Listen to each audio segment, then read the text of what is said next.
Okay, magandang gabi po sa inyong lahat, mga minamahal na mga kaibigan, sa lahat ating mga kapatiran sa buong mundo. Good evening po sa inyong lahat and welcome po sa ating live sa gabi pong ito.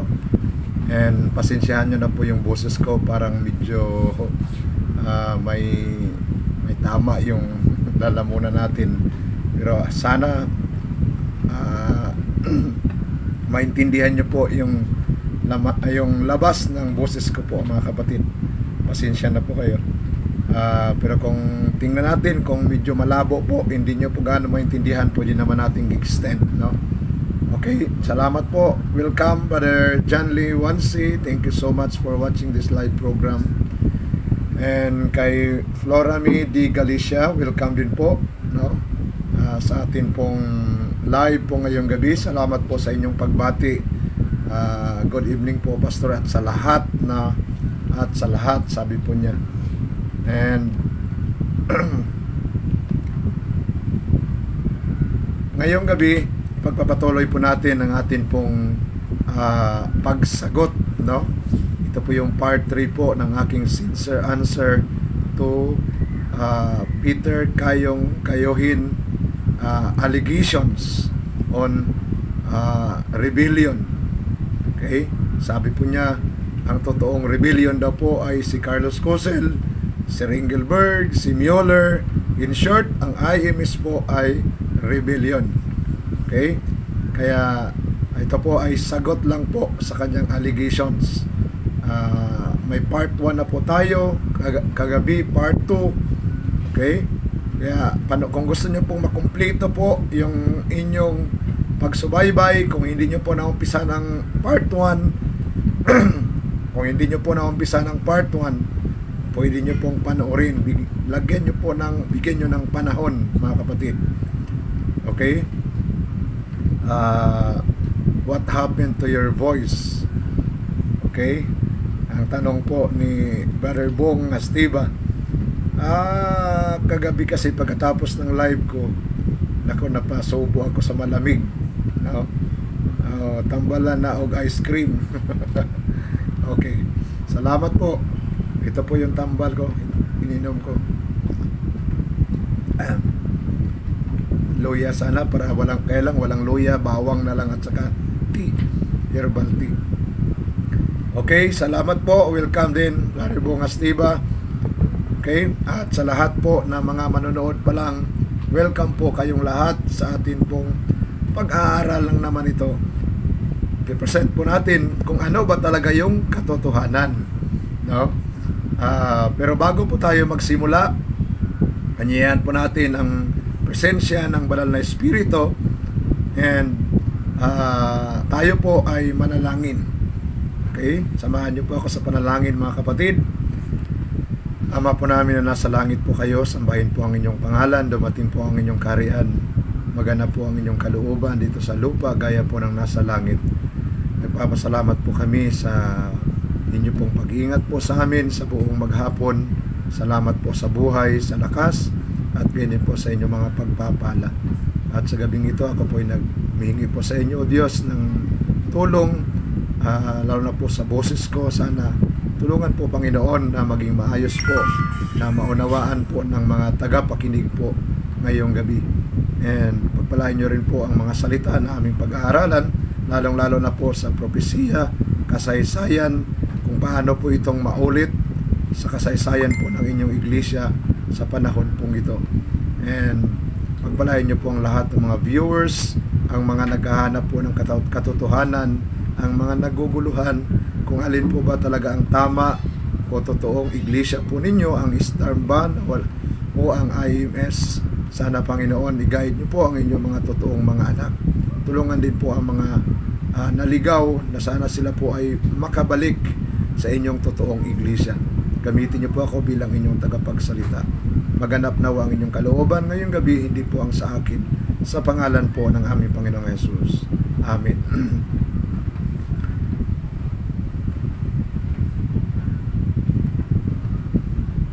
Ito po, warm water po ito.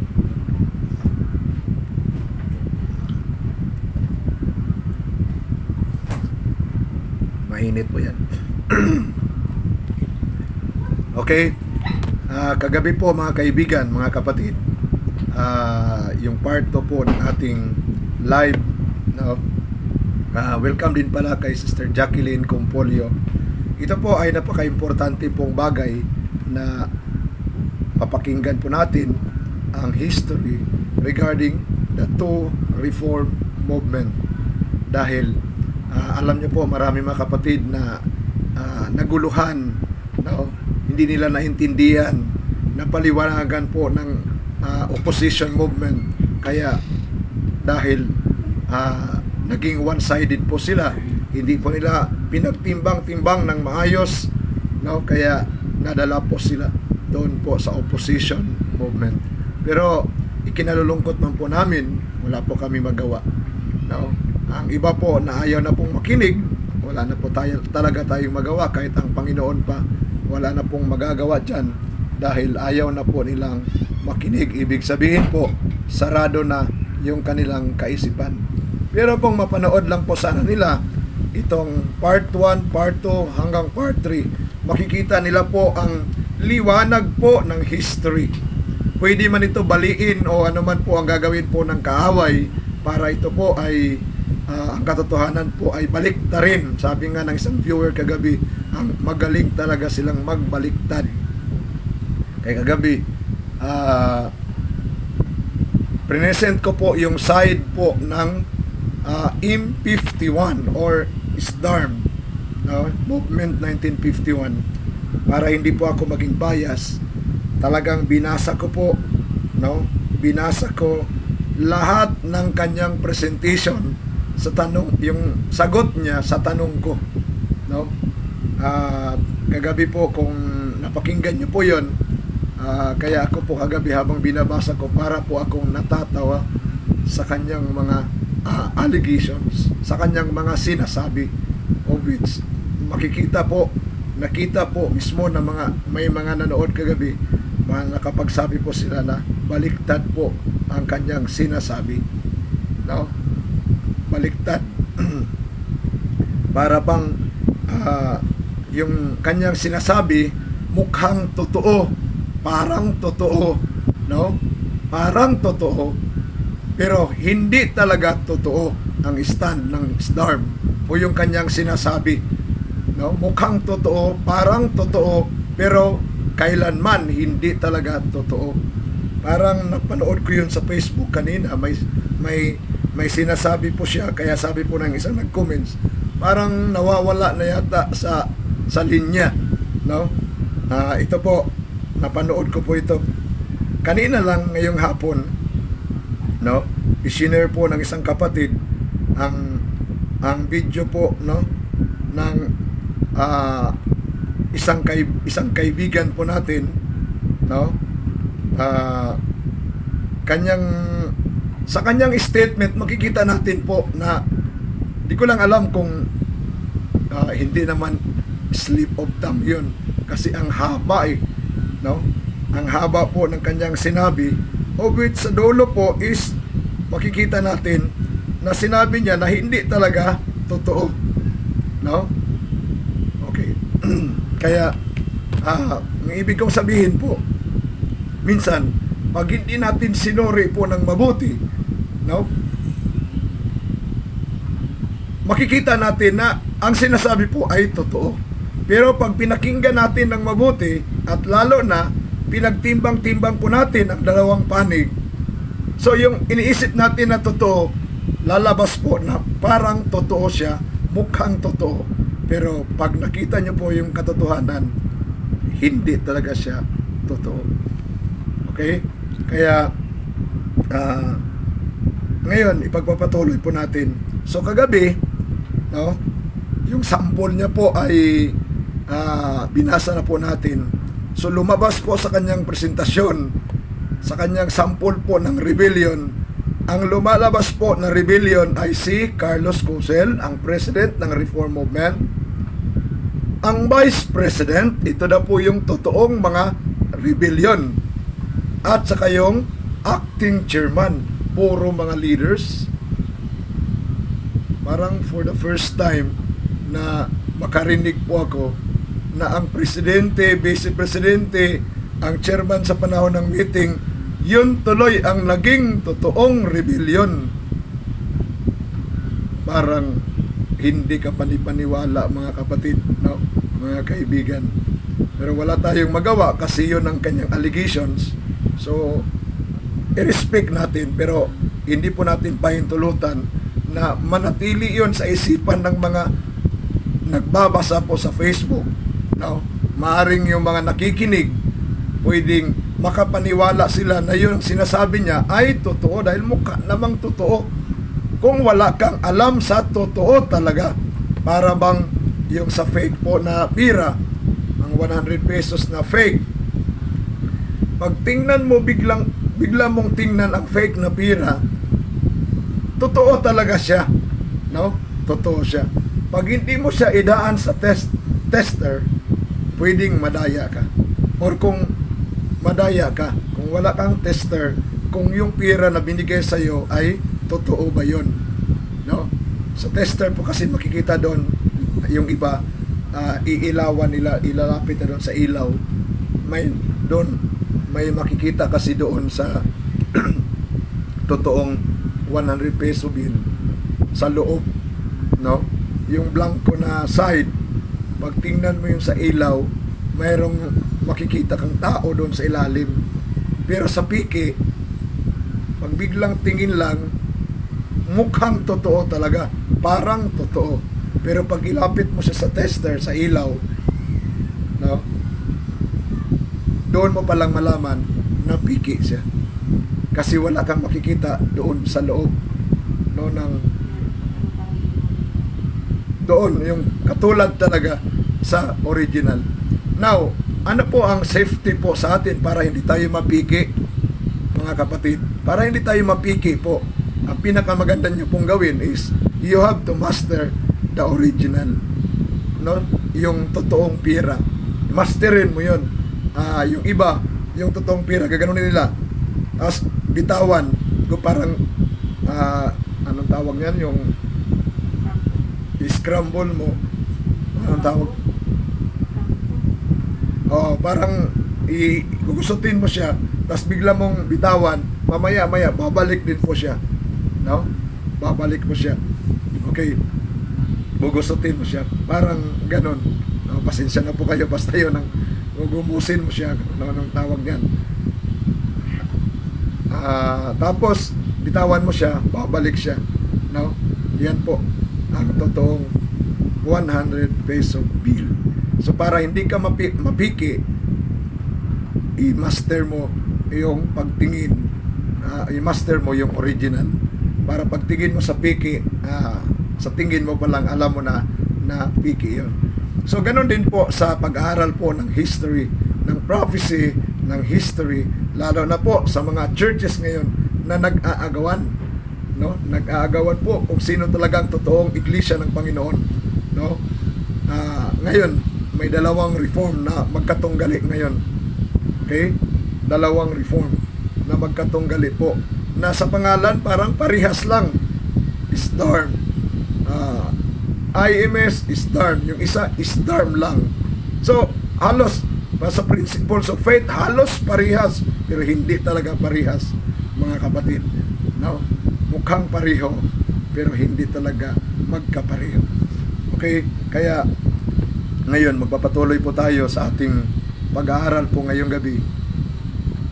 Pero gusto ko lang pong matanong po kayo, naiintindihan nyo po yung boses ko? Kasi kung hindi po nyo naiintindihan, baka pwede natin i-extend na lang ito. Pwedeng bukas pag okay na yung boses ko. Pero kung medyo maintindihan nyo naman, lumalabas naman po yung gusto ko pong sabihin, okay lang, ipagpapatuloy po natin sa tulong ng Panginoon. Pwedeng pagtiisan natin.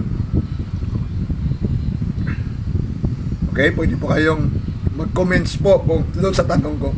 Salamat. Okay. So, i-review ko lang konti po. I-recap natin yung nakaraan. Sa part 1 ko po ng aking live is tinalakay ko po itong kanyang allegations na ang ginawa daw na Ringelberg sa pag-overall sa isang motion na na-carried is rebellion. For the first time na narinig ko yan. Pero nag-research po ako na nag-research, no?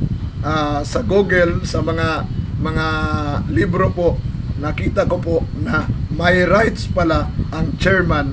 May right talaga ang chairman. Kaya tama yung sinasabi ko, no? Hindi ko po tinantanan, kaya gusto ko pong i-remind po sa atin. Sa Robert Rules of Order, mayroon po akong screenshot dito. The chairman has the right na mag-overrule po. Pwede niyang ibalik yung motion, pwede niyang ibalik po sa body, no? Kaya ito po, no, nakuha ko po ito. Sorry, nandito pala sa isang cellphone ko, pero na-screenshot ko po yun. Pwede po na mag-overall according to the Robert Rules of Order, no? Kaya yung sinasabi nila na rebellion, haka-haka lang po yun, no? Assumption lang po yun, dahil ipapalabas nila na mali yung ginawa ng chairman. Pero tama lang po yung ginawa ng chairman, kasi yung ikatlong report na pina-stop niya, hindi po nila meeting yon sa kabuuan, kaya dapat lang talagang i-stop po. Dapat lang. Kung ipagpatuloy naman yon, manglalabas po na disorder po ang conference, ang meeting, na divert sila sa ibang topic. Kaya mali po yung assumption na yon, na yung sinasabi po niya na rebellion, mali talaga yun. Kahit saan po pumunta, mali talaga po yun, dahil karapatan po yun ng chairman. Pag wala na po sa topic, ang chairman ibabalik na sa topic. Ang topic po is reading of the report of the previous meeting. Yung report na binasa ng sekretary na kakampi ni Nicolisi, no, yung ulo ng rebellion, yung binasa niya, yung report nila, yung report lang ng 11 delegates sa kanilang 5 or 6 secret meeting, no? Kaya dapat huwag basahin. Kaya ulitin ko po, kahit ako man ang chairman at the time, ipapa-stop ko talaga, no? Ipapa-stop ko po. Alibay na lang nila yon, yung kanilang sinasabi, alibay na lang, dahil ipapalabas nila na mali ang ginawa ng chairman. Pero yung nag-iisip na mali, yon ang totoong mali, no? Okay. So ngayon, sabi po ni Mr. Peter Kayong-Kayuhin, kapag hindi po nirespeto ang decision ng delegation session when in a general conference, sa volume 3, 492, ginamit po niya, when in a general conference session, the voice of minority or private judgment, no, ito po, ginamit po niya ito. Gusto ko lang pong ulitin para magkaroon ng foundation ang ating pag-aaral ngayong gabi, no? Okay. Okay, sabi po dito, I have been shown that no man's judgment should be surrendered to the judgment of any one man. But when the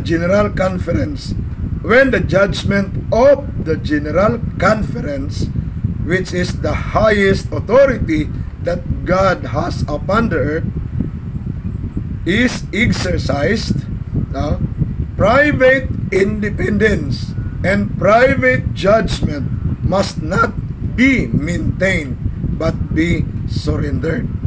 Your error was in persistently maintaining your private judgment of your duty against the voice of the highest authority the Lord has upon the earth.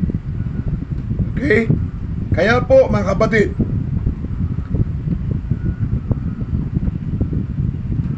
sabi po ng side ng ISDARM, no? Ang rebellion daw po is kapag kinontra mo, no? Kinontra mo ang highest authority God has upon the earth. Okay? Yung decision po ng majority. Okay, dahil sa General Conference naman po, lahat ng decisions according to the Constitution and bylaws of the Church must be done by voting. So, meron tayong, sa voting naman po is we have, ang kinukuha po natin is simple majority. Ano po ba yung simple majority when it comes to votation? When it comes to decision, lalabas po yan through votation. Okay? So, nasa bylaws din natin yan. Now, kung ang votation po is nangyari po is nag-tie. Let's say, tie po ang vote. No, tie. Let's say, 12 no? 12 ang pabor, 12 ang against. So 24 vote 'yon. So now, sino po ang pwedeng mag-break ng tie? Pwede po yung chairman. Kaya sa simple majority po is kalahati plus 1. Okay? So kukunin po ang simple majority. Now, pwede naman po gawin ng chairman, pwedeng votation ulit. Pero pag mag-tie ulit, pwede pong mag-break ng tie ang chairman. Now, kung alin yung majority, yun po ang tinig po ng ating Panginoon in a general conference session. Now, sabi po niya, kung kontrahin yung tinig po ng general conference, they are committing a sin of rebellion. Kaya pinakita ko na po, no, nung sa number 1 ko pa lang na live yung ginawa po na rebellion ng 11 delegates. Doon pa lang sa part 1 po. So sa part 2 kagabi, ito yung akin naman pong binasa na kung saan makikita natin na baliktad, no? Baliktad po ang kanyang sinasabi. Okay? Na ang totoong rebellion po is yung presidente, vice-presidente at ang chairman. Pero ngayon, gusto ko pong ipakita sa inyo ang parallel, no? Ang parallel po ng history between sa time po ni Moses and sa time po ng history ng Reform Movement. Okay? Dahil kagabi binasa ko po ang nakasulat po sa Great Controversy na ang history po noon is there is a parallel in the history of our church. Now, so sa 1 Corinthians chapter 10 verse 11 naman, lahat na nangyari sa kanila ay pinasulat para maging halimbawa po sa atin. Now, and may sinabi din po si Sister White, hindi ko lang po masabi yung reference niya, we are repeating the history of that people. Then sa Ecclesiastes 1 verse 9 naman, kung ano yung nangyari sa karaan, yun din po ang mangyayari ngayon. Kaya dyan po kinuha yung kasabihan na history repeat itself. Okay? Now, ito po mga kapatid, ang pinaghandaan ko po, no, na parallel between the ancient Israel and in the history of our church. No? Okay. Kung sa 2% na po tayo. So diyan po dito po sa parallel na ito, makikita po natin mga kapatid na parihas talaga. No? Parallel nga magkapagkaparihas. Hindi po mukhang parihas talaga. No? Yung nangyari noon at nangyari po ngayon. Okay. So, sabi po dito mga kapatid,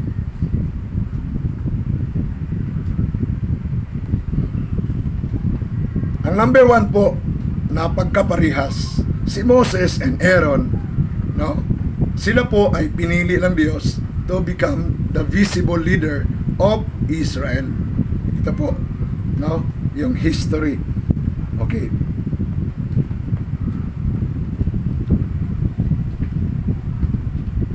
Sabi po sa Testimonies for the Church,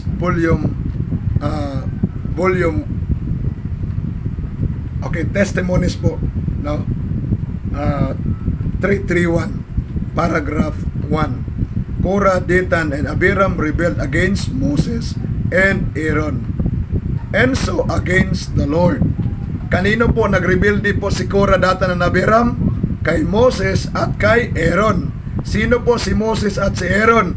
Sila po, sabi dito, the Lord had placed special responsibilities upon Moses and Aaron in selecting them for the priesthood and conferring upon them the dignity and authority of leading the congregation of Israel. Kaya po si Moses and Aaron, sila po yung mga leader sa Israel. No, leader po, mataas po, pinakamataas na katungkulan sa bayan po ng Diyos.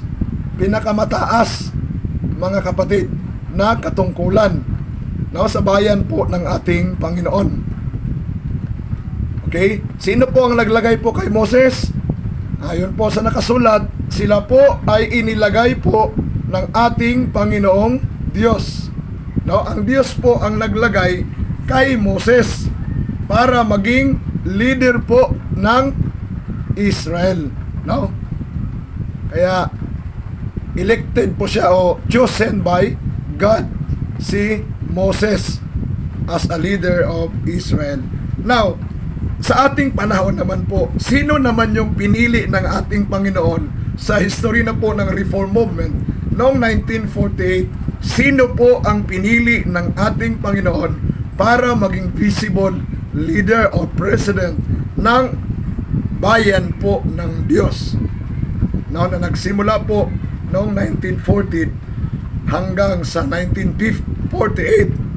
Okay, ayon po sa dokumento, dito po, meron po akong minutes dito sa 1948. Si Cosil po ay duly elected president ng bayan po ng Diyos. Nasa panahon na yon, 1948, ang pangalan po ng iglesia ng ating Panginoon, no? Ang pangalan po na official ng iglesia po ng ating Panginoon sa loob po ng iglesia is International Missionary Society Seventh-day Adventist Reform Movement or IMS STARM. Saan po natin mababasa yan? Sa original po na Constitution and bylaws ng ating iglesia. Although dinissolve po ng German government ang IMS, no, sa Germany, pero sa gobyerno lang po yon. Sa loob po ng bayan ng Panginoon, mapapatunayan po natin na noong 1948, ang pangalan talaga po ng bayan ng Diyos is International Missionary Society Seventh-day Adventist Reform Movement of Seventh Adventist Reform Movement, IMS STARM. No? Kaya yung mga nagtatanong po sa akin, noong 1948, ano po ba talaga ang nagmeeting sa Holland? STARM or IMS? Kung sa korte po yan, yung tanong na yan is irrelevant. Irrelevant po yan. Hindi po yan i-entertain po ng judge. Bakit po? Dahil noong 1948, iisa lang naman ang reform. Pwede siyang tawaging STARM in short, kaputol na pangalan ng buong pangalan, at ang official niya talagang pangalan ay IMS STARM. Ayon po sa nakasulat sa Constitution and bylaws ng ating iglesia. Pero kaya huwag kayong maniniwala po, mga kapatid, mga membro ng STARM, huwag kayong maniniwala na STARM po. STARM lang ang nagmeeting noong 1948 at hindi IMS. Huwag kayong maniniwala dyan. Kasi pwede ka kayong pakitaan ng dokumento na after sa 1948, 1949, 1950, kahit sa 1951, gamit pa rin nilang pangalang IMS STARM. Pwede ko po kayong pakitaan ng dokumento kung gustuhin nyo po. No? Dokumento po kagaya ng Sabbath School lesson, head letter ng church, no?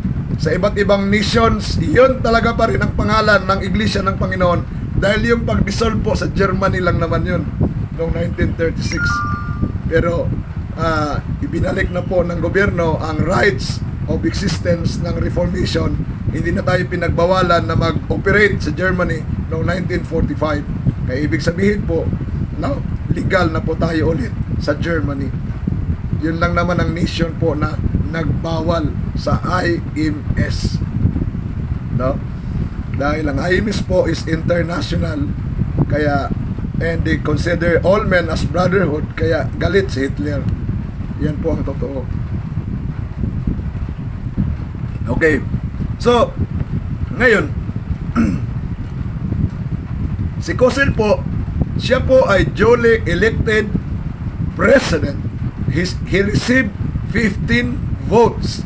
Ayon po sa minutes na hawak ko, 15 votes po ang vote na natanggap ni Kusel during the election. 8 votes naman kay Mueller and 3 votes kay Nicolisi. Yan po yung naka-record. Kaya ibig sabihin, siya po ay pinili ng ating Panginoon. Bakit po? Ang tinig po ng majority in a General Conference session, tinig po yan ng Diyos. At ang sino mang kumontra niyan, ma-considered po as rebellion. May sabi din po niyan si Mr. Peter Kayong Kayuhin sa volume 3392. Okay? So, ang Vice President naman po is si Aaron. Hindi si Aaron, si Mueller. Ang Vice President ni Carlos Cosel. At si Nicolisi naman po is Secretary. Secretary ni Carlos Cosel. Okay. Ngayon, yan po ang unang parallel. Unang pagkaparihas. So may leader sa Israel, may leader rin po sa Reform Movement. So bayan na, praise the Lord. Kita natin po yung pagkaparihas. Number 2 na parallel po. Okay. Si Korah po, sa panahon ni Moses, he was appointed na magministeryo po o mag-serve sa tabernacle. Okay? But he is lower than Moses. Lower. Ibig sabihin, si Moses at Aaron po ito, si Korah po, dito lang siya. Sa baba. Although nasa tabernacle siya na pagserbisyo, pero hindi siya high priest. Kagaya po ni Aaron. Hindi po. So lower siya. So, sino po ang nirepresentahan ni Korah? Yan po si Nicolisi. Si Nicolisi po, na siya po ay noong 1948, he was elected. Bagamat meron siyang kaso ng rebellion noong 1948 sa resolutions number 4 and number 5 po sa General Conference minutes noong 1948, may case siya ng rebellion, disindisiplina siya ng mga delegates, pero umiyak kasi si Nicolisi, nagsisi siya, tinanggap niya ang pagkakamali niya, kaya pinatawad po siya. Humingi siya ng forgiveness, pinatawad siya. At dahil sa pagpapatawad na yan, binigyan pa rin siya ng mga delegado ng opportunity, pribilehiyo na maging sekretary ng General Conference. Makikita natin po na ang mga delegates po sa 1948 ay talagang mga tao po ng Diyos. Marunong silang magpatawad. Si Nicolisi naman na nagkasala, hindi ko alam kung sincere siya sa kanyang pag-amin sa kanyang kasalanan, kasi pinag-aralan po ng gusto ng mga delegates yung affairs and conduct ni Nicolisi sa 1948. Ay talagang nakita po ng mga delegado noong 1948 na ang ginawa ni Nicolisi during the General Conference session is insurrection. Ang insurrection po ay sinonym yan ng rebellion. Kaya nadisiplina siya. Pero nagsisi naman siya sa panahong yon. Nagsisi siya at naghingi siya ng patawad. Sabi ng mga leaders po namin na nakasaksi sa pangyayaring yon, umiyak pa daw si Nicolisi kaya at humingi ng patawad pagkatapos na inangkin niya o inamin niya na nagkasala siya, at ganon din yung kasama niya si Rick. Pinatawad po sila ng General Conference at dahil dyan binigyan po siya ng medyo mataas pa din na katungkulan, yung pagiging sekretary. Pero tandaan niyo po, ang pagiging sekretary po, hindi po yan kapantay ng president. Lower yan sa president. Parang si Korah. Si Korah, nasa templo din siya nagsiserve, pero hindi siya high priest. Hindi siya high priest. Okay. So yan po mga kapatid, ang pangalawang pagkaparihas sa kasaysayan po ng Israel noon at ng Iglesia po ng ating Panginoon sa panahon po ng Reform Movement. Number 3, Korah was a man of ability and influence. Maabilidad po si Korah. and ma-influensya. Hindi po pala din basta-basta po ito si Cora. Talagang maabilidad siya and ma-influensya sa mga tao. Okay? Kaya may PR po, no? Ika nga. Okay. And the same with Nicolisi. No? Si Nicolisi po, siya din po ay man of ability. Kaya nga po pinili siya ni Carlos Cosel. Okay? Si Cosel po ang nagsuggest sa delegation na ito po ang maging sekretary ko. Dahil noong 1948, binigay po kay Cosel yung, anong tawag nito?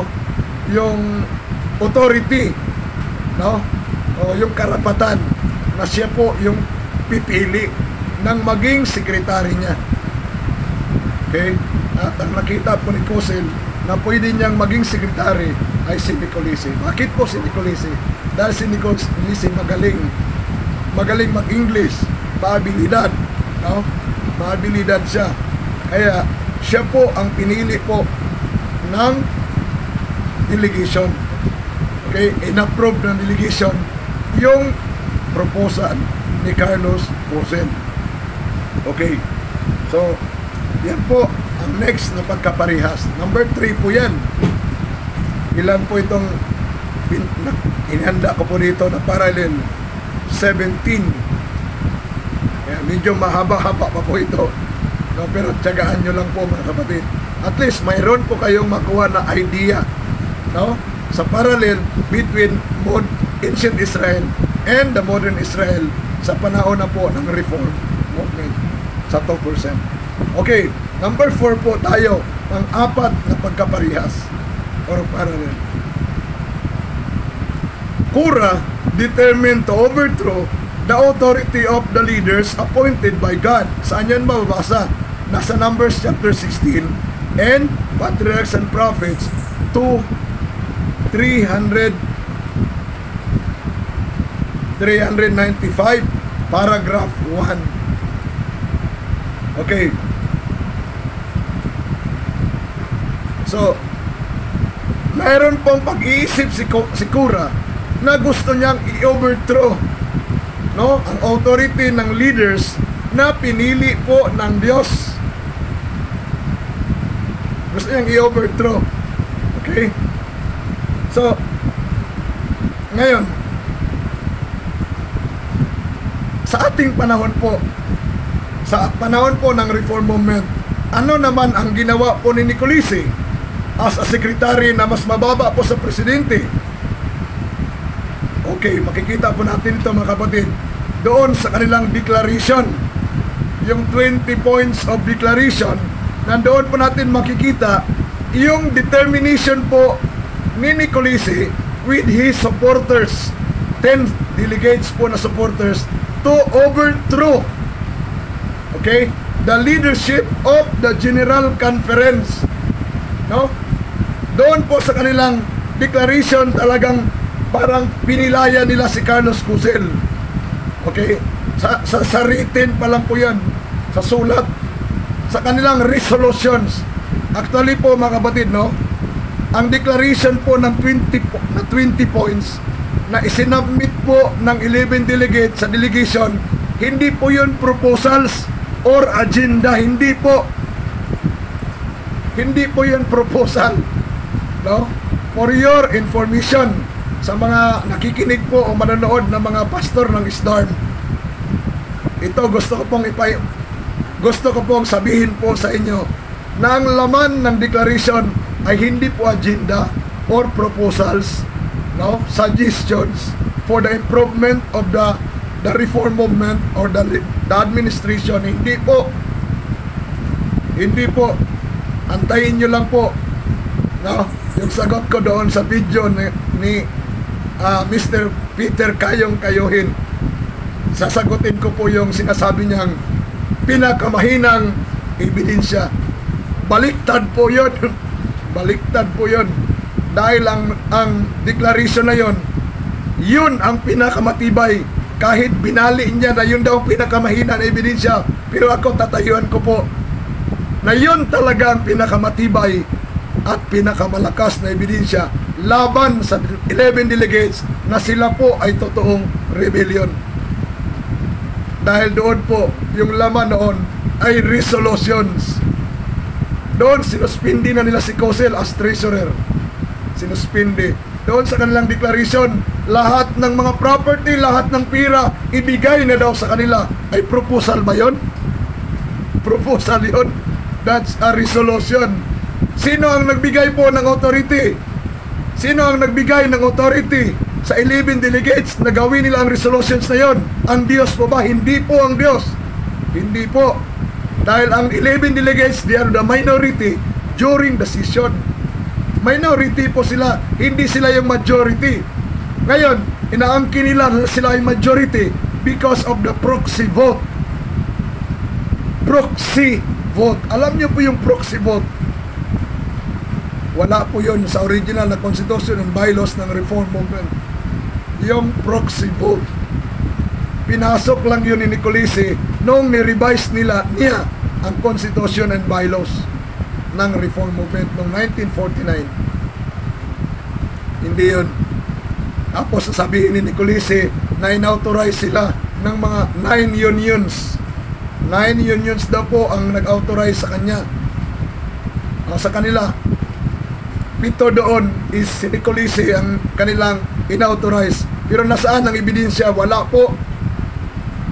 There is no legal evidence from the unions na sinasabi nila na si Nicolisi ang kanilang representative. Si Nicolisi ang magboboto para sa kanila. Kung bibilangin nyo po yung delegado na yung 28 votes, ibig sabihin pag nagbotohan, pag i-apply natin yung proxy vote, isang taas lang ng kamay ni Nicolisi, 28 votes plus sarili niya, 29 votes. Saan ka nakita ng organisasyon na ganyan? At yung bylaws na yan po mga kapatid, na pinasok ni Nicolisi yung proxy vote, inapprove po yan ng 11 delegates. Inapprove po nila sa kanilang session. Separate meeting. Inapprove nila yan. Kaya ibig sabihin po, sa ISDARM, pwede po ang proxy vote sa ISDARM. No? Kaya po, sa kanilang declaration, doon natin mapapatunayan na talaga ang totoo na sila po ay rebellion. They determined to overthrow the administration of the General Conference headed by Carlos Cosel, Mueller, and Ringelberg, the acting chairman at that time. Kaparehas po ng plano ni Cora to overthrow the leadership of Moses. No? Kaya po, mga kapatid, nung binabasa ko po yung sinasabi ni Mr. Peter kayong kayuhin, anong sabi po niya? Baliktad talaga yung sinasabi niya na nung dinisfellowship daw ni Carlos Cosel at ni Ringelberg, ni Mueller, si Nicolisi at si Labrecq at si Stewart, dinisfellowship nila. Bakit nila dinisfellowship daw? Anong rason po nila? Anong rason? Bakit gusto nilang i-disfellowship si Nicolisi, si Labrecq at si Stewart? Ano ang rason? Sabi niya po sa kanyang kagabi, binasa ko pero i-review ko lang po ngayon. Sabi po niya dito,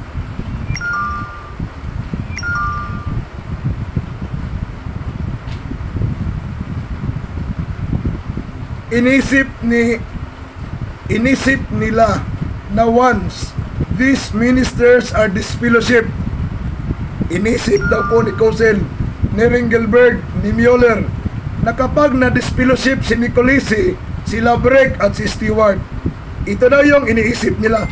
Kaya sabi ko nga kagabi, nababasa pala ni Mr. Peter Kayuhin ang pag-iisip ng ating mga leaders noong 1951. Dahil sabi niya, iniisip nila. O, ibig sabihin, alam niya yung iniisip nila. No? Sino po ba ang pwedeng magbasa lang po ng isip ng tao? Ang Panginoong Diyos. No? Kaya si Peter Kayuhin, parang nakikipantay po siya sa Diyos. Nang sinasabi niya, parang nababasa niya yung iniisip ni Ringelberg, ni Cosel at ni Mueller. Iniisip nila once these ministers are disfellowship, ang kanyang religious and administrative authority as ordained ministers and elected union leaders is removed. Itong ginawa ni Kossel, Mueller, and Ringelberg with their supporter na pagtangka na pag-overthrow or pag-alis sa religious and administrative authority ni Nicolisi, Stewart, and Labrick through illegal disfellowshipment ay isang act of rebellion na katulad ng ginawa ni Korah, Datan, and Abiram na tinangka na i-overthrow nila ang civil and religious authority ni Moses and Aaron. Kaya kagabi pera talaga akong napapatawa. Gusto ko naman sana maging serious pero di ko talaga mapigilan yung sarili ko na parang natatawa po ako sa pinagsasabi niya. Kung si Aaron at si Moses ay pinakamataas na leader po sa Israel, sino ang nirepresentahan ni Moses at saka ni Aaron? Hindi po si Nicolisi, hindi po si Nicolisi, hindi po si Labrick, hindi po si Stewart. Dahil ang paralel po ni Carlos Kossel ay ang paralel po ni Moses bilang leader at ni Aaron bilang leader ng Israel ay ang presidente natin, ang vice-presidente natin. At noong 1951, ang acting chairman natin, siya po yung leader at the time, yung acting chairman. Hindi po si Nicolisi. Dahil si Nicolisi, mababa po yung kanyang katungkulan. Mababa yung katungkulan niya, parang si Korah na mas mababa kaysa kay Moses. Saan ka nakakita na yung presidente nag-rebelde sa sekretary, gustong tanggalin ang sekretary, kaya rebellion daw yun? Saan ka nakita ng nasyon ng presidente, vice-presidente ang nag-rebelde laban sa sekretary? Only in Eastern allegations. Doon po ninyo makikita lang po yun na ang nag-rebellion sa sekretary ay ang presidente. Ayawan ko kung kahit siguro yung mga maliliit na mga bata maintindihan nila kung sino talaga ang nagre-rebellion, ang sekretary ba o ang presidente, no? Kaya may nag-comments kagabi, baliktad talaga sila, baliktad yung pinagsasabi, magaling silang magbaliktad ng history. Hindi po paralel yun yung si Kossel na tuloy ang naging si Korah, baliktad yun, no? Okay. May mababasa ba na rebellion ng pagtangka na i-overthrow ang religious and civil authority ng mga leaders ng Truth Church of God? Sino po bang leader ng Truth Church of God? Si Carlos Kossel, si Mueller, si Ringelberg, hindi po si Nicolisi. Hindi po si Nicolisi. Brother Peter, Mr. Peter Kayong Kayuhin, hindi po si Nicolisi ang paralel ni Moses and ni Aaron. Kaya linisan nyo po yung pag-iisip nyo po, no?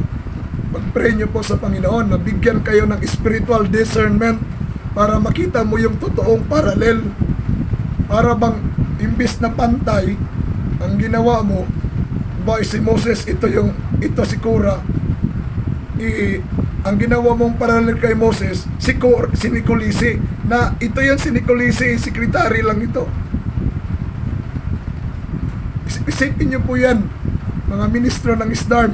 Ayaw ko kung maniniwala kayo sa sinasabi ng isang leader nyo, no? Ginamit pa naman niya ang Testimonies Volume 3, 339. Korah, Datan, and Abiram rebelled against Moses and Aaron, so against the Lord. Si Nicolisi, nag-against siya sa presidente, nag-against siya sa Vice President, nag-against siya sa General Conference in World Session. So kanino?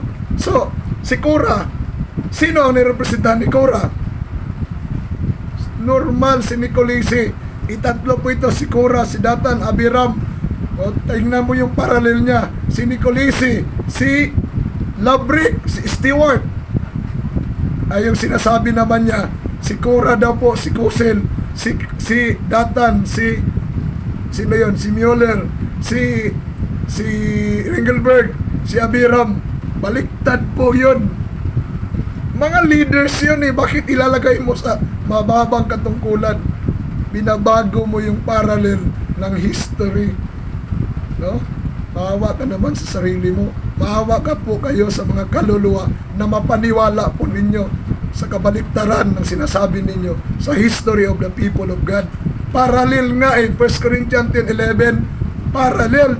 Ang lahat na nangyari sa kanila ay isinulat para maging halimbawa. May parallel bang ganon? Ganon no? Parallel ba yan? Ang parallel, pantay, parihas, mga kapatid. Kaya kawawa po yung mga, ako naawa ko sa mga kapatiran namin na nadala lang po ng offer, mga bigay-bigay kung ano yung mga binibigay-bigay nila. Binibigyan ng bigas, kung ano-anong binibigay. Siyempre yung mga mahirap na kapatid, madadala talaga. Kami, mga worker namin, marami kami mga kapatiran na inoperan po nila ng malalaking sweldo kung mag-worker sa kanila. Pero hindi po kami nasisilaw dyan sa ino-offer ninyo. Dahil sa Bible po, ang nag-offer lang po ng kayamanan, nag-offer po ng walang iba. Tingnan niyo yung Matthew chapter 4. Chapter 4, doon nyo po makikita kung sino yung nag-offer na bigyan kung ano-ano yung ibibigay. Makikita nyo po doon sa chapter 4, no, ng Matthew. Kaya mga kapatid, kagabi, kahit ngayon para po akong natatawa, no? Ito pa yung referensya niya. Korah, the leading spirit in this movement, was a Levite of the family of Kohath and a cousin of Moses. He was a man of ability and influence. Though appointed to the service of the tabernacle, he had become dissatisfied, no, with his position, kasi mababa nga lang po yung katungkulan niya, and aspired to the dignity of the priesthood. Nag-aspire sa yung mas mataas na katungkulan. Ang parallel din ito kung sa langit po, si Korah, parang siya si Satanas. Si Satanas, Lucifer, sa simula, medyo mataas naman yung kanyang katungkulan, yung kanyang position. Pero hindi siya kapantay ni Jesus or kapantay ng Ama. Hindi po. Mas lower po si Satan, under sa command ni Jesus. Pero anong ginawa ni Satan? He aspired the highest position. Gusto niyang mas lamangan pa si Jesus. Kaya po, nagkaroon ng separation sa heaven. Nagkaroon ng division ng langit. Nagkaroon ng division ng langit, mga kapatid. Anong dahilan? Because of rebellion. Rebellion po ang dahilan kung bakit nagkahiwalay o nahati. Ay, hindi naman hati.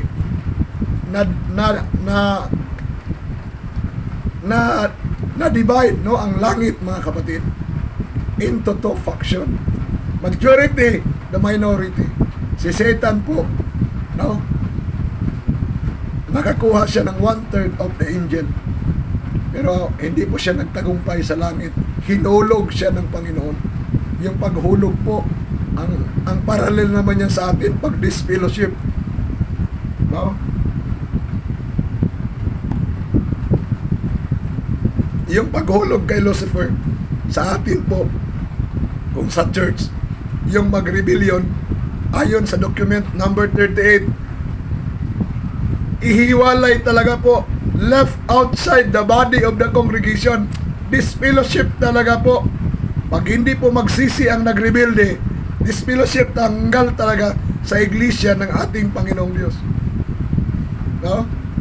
Sa panahon ni Moses, bakit po, bago pala ako pupunta sa time ni Moses, sa mga kapatid po natin na pinag-aaralan nila ang Lucas 11:17, pag na-divide daw po ang isang organisasyon, pag na-divide, nahati, no? Nagkaroon ng separation, hindi nagkasundo, naghiwalay, lahat daw po ay hulog na. Meron pong mga kapatid tayo na ganun po yung kanilang paniniwala. Kaya ang kanilang paniniwala, nung nahati ang reform noong 1951, hulog po ang AIMES, hulog din ang SDARM. No? Hulog ang AIMES, hulog din po ang SDARM. Hulog na lahat. Pero gusto ko pong maintindihan po nila, mga kapatid. Sa langit, nung nagkaroon ng separation sa langit, nahulog ba ang buong langit? Nahulog si Lucifer, nahulog din si Jesus, kasama ng Ama, kasama ng mga angel? Hindi po. Hindi po. Nahulog lang po si Lucifer dahil sa kanyang rebellion. No? Dahil sa pagre-rebel din niya. Siya lang po yung nahulog.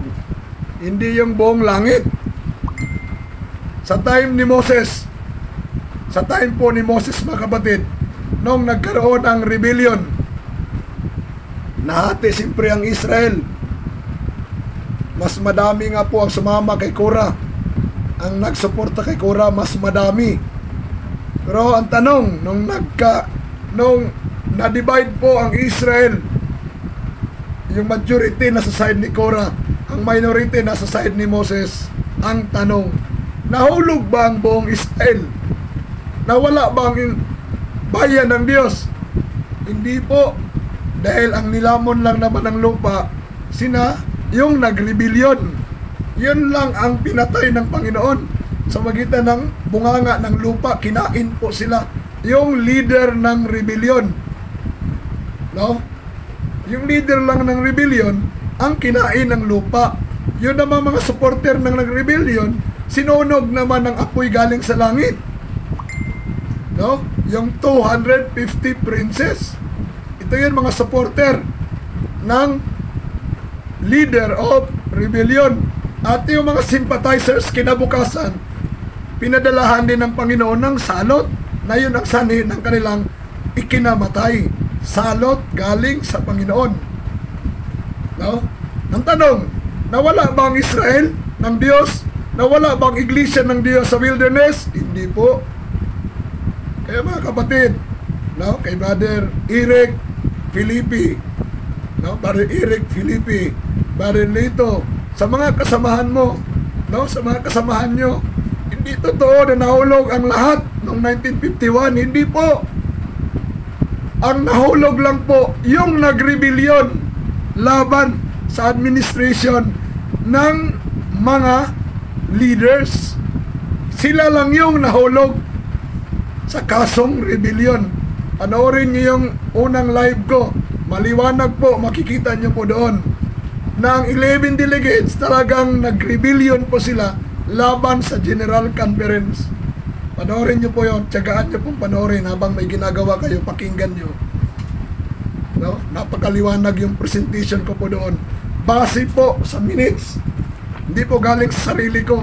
Galing po mismo sa minutes. Binasa ko po kung ano-ano yung mga resolutions na kinontra nila. Ang pagkontra sa resolutions ng General Conference ay pag-rebelde po yan. Kagabi pinakita ko rin po na yung resolutions ng 1948 kinontra po ng 11 delegates na Nicolisi at ng kanyang mga kasamahan. Dagdag yun sa kaso nila ng rebellion. Dagdag yun sa kanilang kaso sa pagka-rebelde po nila. At hindi na po nila nirespeto ang authority ng presidente, ang authority ng vice presidente, ang authority ng chairman. Noong 1951 GC session, hindi po nila nirespeto. Dagdag pa rin yun sa kaso nila ng kanilang pagka-rebellion. Sa Bible po, testimony lang po ng 2, 3. Sapat na po yun. Yung pinakita ko po sa video 1 ko, hindi lang yung 2, hindi lang yung 3, madami yun. Kagabi, dinagdagan ko pa. No? Ngayon, makita po ninyo.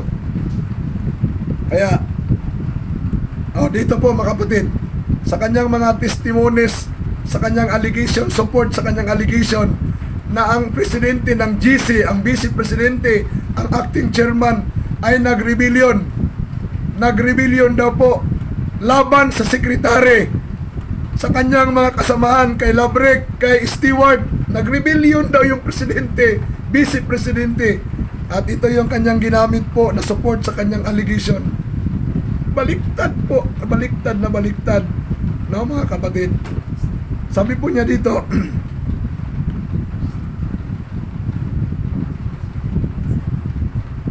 okay, sabi po rito mga kapatid, ituloy ko pong masahin. Korah, the leading spirit in this movement, was a Levite of the family of Kohath and a cousin of Moses. He was a man of ability, though appointed to the service of the tabernacle. He had become dissatisfied with his position and aspired the dignity of the priesthood. The bestowal upon Aaron and his house of the priestly office, which had formerly devolved upon the firstborn son of every family, had given rise to jealousy and dissatisfaction. And for some time, Korah had been secretly opposing the authority of Moses and Aaron. So si Korah po mga kapatid, he is secretly opposing the authority of Moses. Okay. Now, doon tayo sa number 5 po na parallel. Number 5, Korah was dissatisfied with his position and he aspired to the dignity of the priesthood and the leadership of Israel. Okay. Yan po si Korah. Now, he was dissatisfied with his position. Okay. Now, sa parallel po sa reform movement, sino po? Dahil si Korah, nirepresentan siya ng secretary ng General Conference. So, ganon din po sa case ng ating secretary. He is also dissatisfied with his position now as a secretary, and he aspired the leadership of the reform movement or the church. Okay? So, anong paraan? Paano natin ma-prove na talagang naghangad siya na maging leader po? May mga move po siya na hindi alam ng presidente. Hindi alam ng presidente, kagaya po ng may remittance galing sa Brazil. Imbis na i-remit niya sa treasurer, hindi niya hinawakan niyang pera, pinunta niya sa bangko. Nag-open siya ng bank account na siya ang signatories, hindi po yung treasurer. Tama po ba yun? No? So, makikita po natin po na yung mga moves siya na talagang mayroon na pong symptoms. Yung nangyari sa 1948 na pag-rebuild niya ay hindi po talaga nagkaroon ng totoong pagsisisi. Dahil mayroon talaga siyang ambition for power. At dagdag po nating ebidensya. Basahin niyo po yung declaration. Makikita niyo po. Ang nanguna po doon sa declaration ay ang sekretary ng General Conference, dahil siya nga po yung maabilidad. Siya po yung ma-influensya. Tingnan niyo po yung declaration. Makikita po natin na talagang meron siyang ambition for power. Sa laman po ng 20 points of declaration. Okay? Hindi po siya nakapaghantay sa tamang panahon. Kung nag-ambition siya na maging leader po ng reform movement, naghintay na lang sana siya na mag-eleksyon. Naghintay siya na mag-eleksyon po. Kung kalooban ng Panginoon na maging leader siya, maging presidente siya, ay malagay naman talaga siya. No? Ilalagay po siya ng Panginoon. Pero dahil nakita po niya na majority doon sa delegation ay hindi susuporta sa kanya, kaya gumawa po siya ng paraan. Yun po ang nagawa nilang declaration. No? Pinapalabas lang nila na protest yun sa continual irregularities po ng mga leaders. Ginawa nila ang declaration pwedeng Sabado ng gabi, May 19, kasi 20 yung sinubmit nila, or pwede rin May 18 o anong araw, di ko alam kung kailan talaga nila ginawa po yung declaration nila. Pero doon makikita natin na meron talaga siyang ambition for power. No? power, kagaya po ni Cora, mga kapatid. Kagaya po ni Cora. Kasi kung wala po siyang ambition na maging leader, bakit niya pinangunahan na mag-alsa ang 11 delegates? At nung lumabas po sila, makikita natin sa minutes of the meeting, nung lumabas sila 11:30, pagka 2:30 PM, nag-meeting na rin sila separate meeting, at nagpili na agad sila ng 7 nominating committee. So ibig sabihin, mayroon talaga siyang plano na mag-organize, na siya po ang maging leader. E ano ba trabaho ng nominating committee? To nominate the officers. Ang tanong, sino ang nagbigay sa kanila ng authority na mag-election, magsimula na silang mag-organize? Sino? Hindi pa nga nakalidaw ng presidente, hindi pa nakalidaw ng vice presidente, hindi pa nakalidaw ng treasurer, hindi pa nakalidaw ng secretary, hindi pa nakalidaw ng mga GC committee. Tapos mayroon na po nag-umpisa na mag-organize by electing a 7 nominating committee. Kaya yung ginawa nila na yon is part pa rin po yon ng rebellion, destabilisasyon ng administration ni Carlos Cosel, ni Mueller, at ni Ringelberg. Pag-overthrow yun, mga kapatid. Okay. Now, number 6 po na pagkaparehas. Cora, Dathan, and Abiram united to take the leadership and overthrow the administration of Moses and Aaron. Nasa Patriarchs and Prophets 395 po yan, mababasa. Nagkaisa po itong tatlo, no? To take the leadership and to overthrow the administration of Moses and Aaron, mga kapatid. Nagkaisa silang tatlo, no? Now, sa ating panahon, sa Reform Movement, ano ang nangyari? So, ito po, makikita natin sa ating panahon po, sa noong 1951, nagkaisa po yung sekretary, si Labrec, supporter ni Nicolisi. Sabi po ni Nicolisi noong 1967, kung meron mang guilty sa separation noong 1951, ako yun. Sabi naman ni Labrec sa kanyang confession, kung hindi ko sinuportahan si Nicolisi, hindi sana mangyari ang separation. No?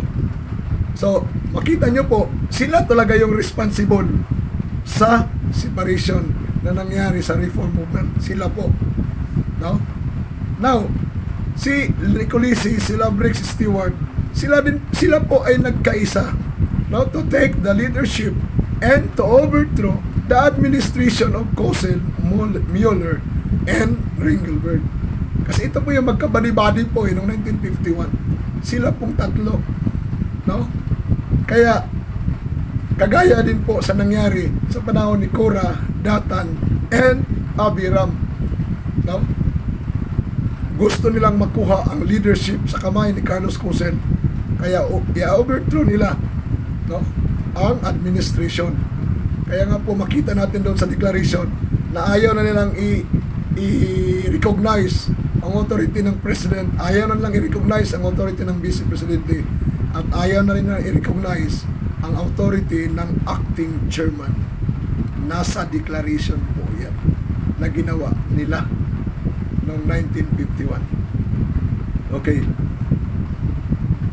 Number 7 na parallel, Cora was opposing the authority of Moses secretly, though he did not venture in open rebellion.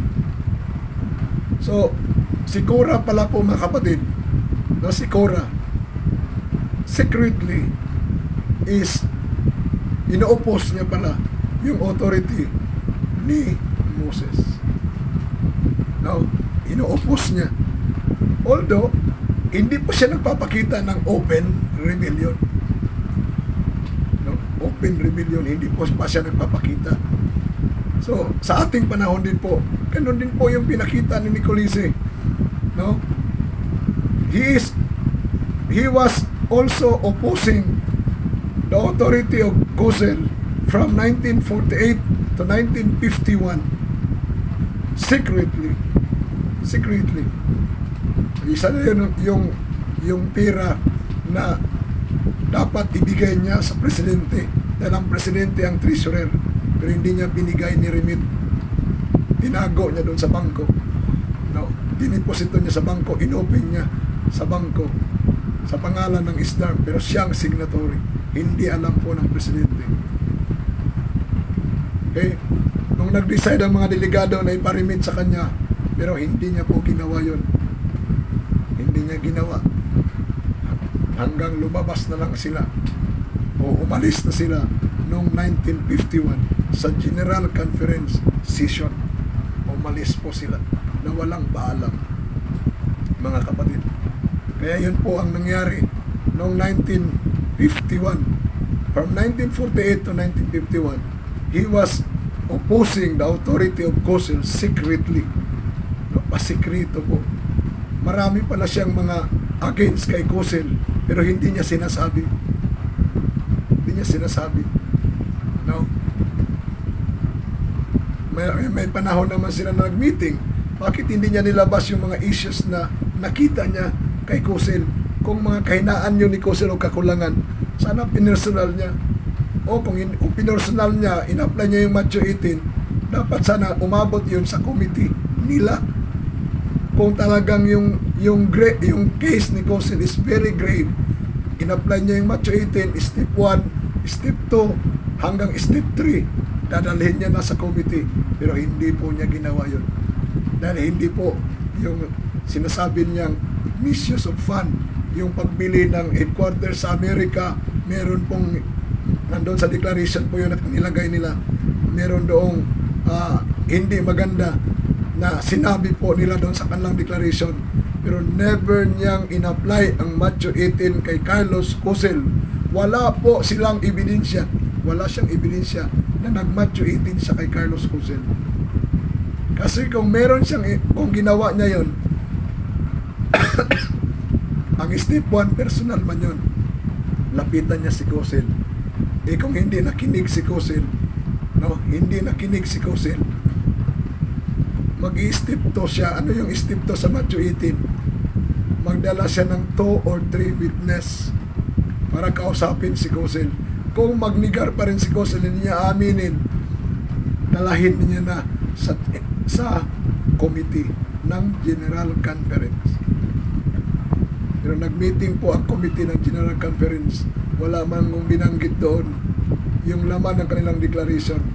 Ibig sabihin po, hindi niya in-apply ang Macho 18. Tiniriktan niya sa public. Kasi yung declaration po, sa delegation yun, sinubmit binigay, babasahin. So, direkta po sa public. Ano yun? Labag po yun sa principle ng Macho 18. Kung sakaling in-apply naman niya ang Macho 18, ganito ang mangyayari niyan. Kung in-apply niya ang Macho 18 kay COSEL, from the start pa lang, umami na si COSEL na, oo nga, may mali ako doon. O, tapos na ang bagay. Hindi na niya kailangan magdala ng dalawang saksi.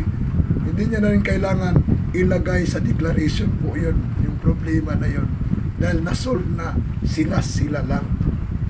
Kaya makita natin na hindi siya nag-Macho 18. Ang dami niyang criticism kay COSEL, pero nasaan ang record ng Macho 18 application? Wala po.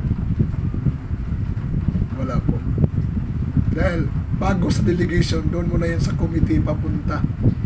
Pero ang mga akusasyon niya kay COSEL, ang mga kritisismo niya kay COSEL, dinirekta niya doon sa delegates in session. Mali po yun. Mali po. Oo, wala namang leader po na perfect. Kahit sino po sa administration, kahit sino pwedeng magkamali. Kahit tayo sa simpleng mga tao, tayo minsan nagkakamali tayo sa ating mga decision. Kahit sino, mga kapatid. Pero ang tanong, meron ba tayong karapatan na magrebuilde laban sa ating leader dahil nagkamali siya sa kanyang decision? Mayroon din siyang common faults o faults in common with other people. Pwede ba tayo magrebuilde sa kanyang authority? Hindi po. Saan po natin mababasa yan? Basahin niyo po sa volume 4, page 17.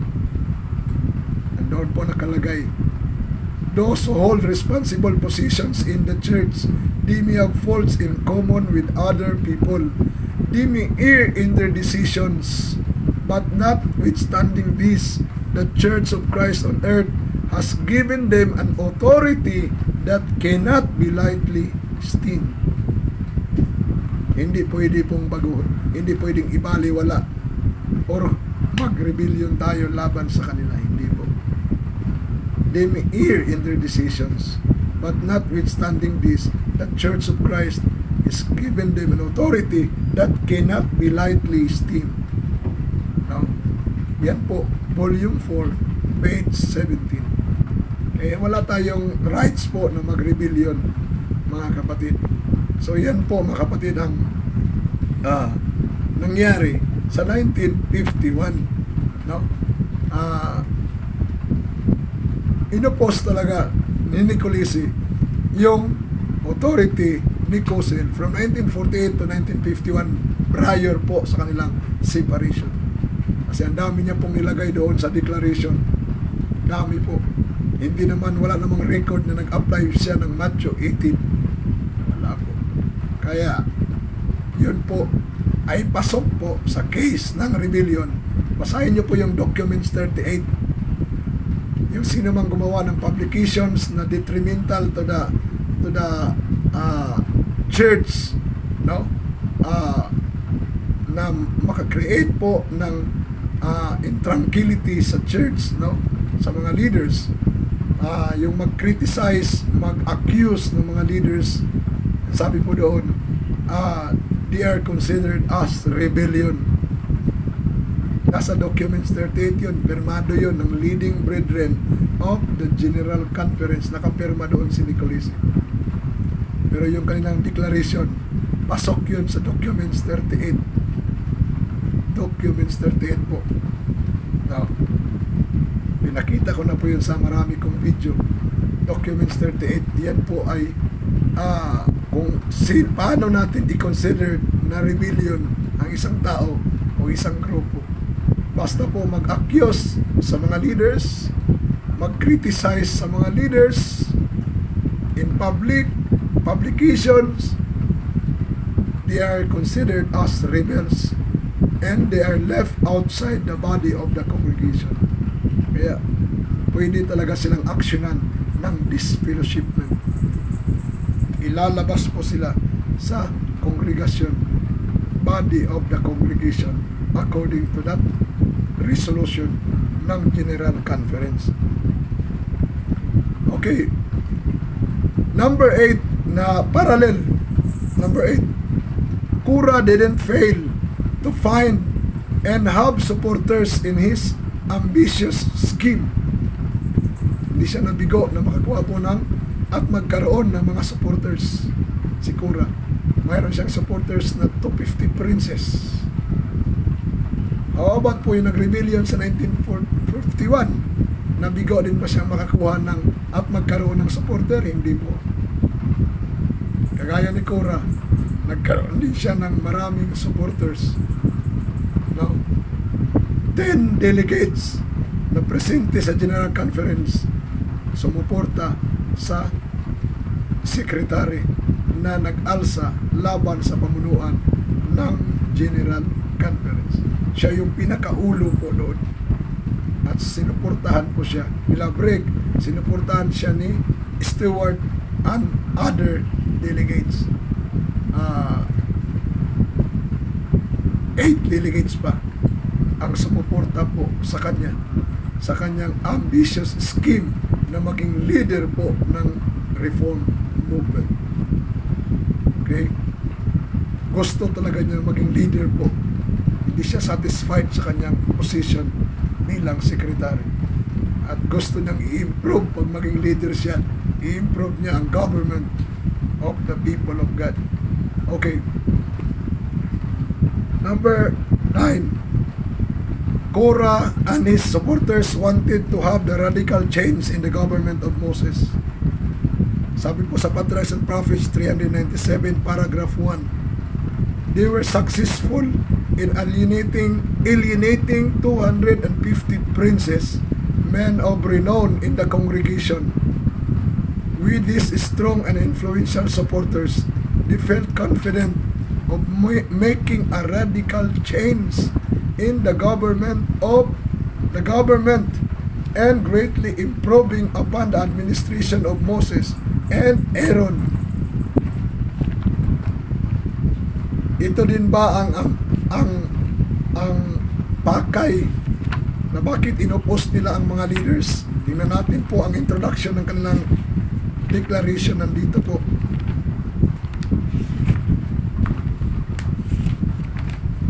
Sabi po nila dito sa kanilang declaration,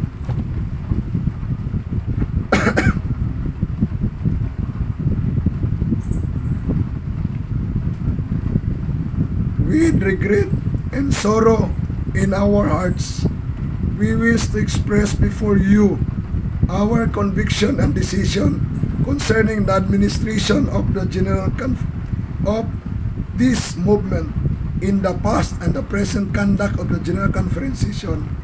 We feel that we shall be disloyal to God and loyal to God and to the believers to whom we are responsible for our trust if we do not take a definite stand for the righteousness and purity of leadership of our denomination. So i-improve nila. Gusto nilang maging pure ang denominasyon. Gusto nila na